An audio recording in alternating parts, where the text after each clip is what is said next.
হঠাৎ করে আমি একটা ঘরের মধ্যে ঢুকি, সেখানে দেখি দুটো চন্দ্রবোড়া সাপ এখানে প্রজনন করতে ব্যস্ত। দেখতে সেই ভিডিও পাচ্ছিস আপনাদের কিনা? সামনে তুলে ধরা হয়েছে।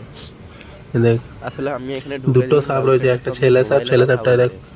হঠাৎ লেজের ওই সঙ্গে পাশের কি করছে গ্লাসটা বোধহয়, নড়ছে, প্রজনন আর আমি করছে। যদি আরেকটু দেরিতে আর দেখ, চলে মেয়ে সাপের আসতাম মুখটা এখানে তাহলে অব্দি আমার এসছে। মৃত্যু একদম নিশ্চিত কোথায় অবধারিত গেল রে ছিল। ভাই? দেখুন, সাপটা আপনারাও নজরে ভালো আসে না, করে এই যে বুঝতে পারবেন। এই যে সাপটা ছেলে যে সাপের যা নিচটা সাইজের নড়ছে। বড় ছিল, এরকম বড় সাপ আমি বাবা, কোনোদিন এই দেখিনি। ঘরটাতে দুটি সাপের চন্দ্রবোড়া প্রজনন সাপ খানা ছিল। হয়ে গেছে রে।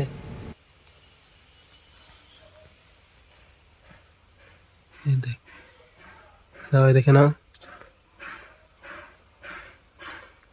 এই যে সাপে সাপে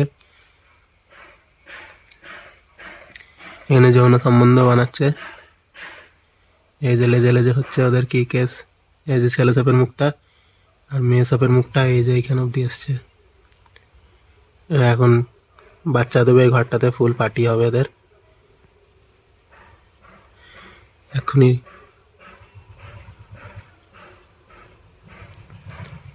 বিরাট ডোজ দিচ্ছে, ক্যাঁক ক্যাঁক করে একদম, ছেলে সাপটা মেয়ে সাপটাকে।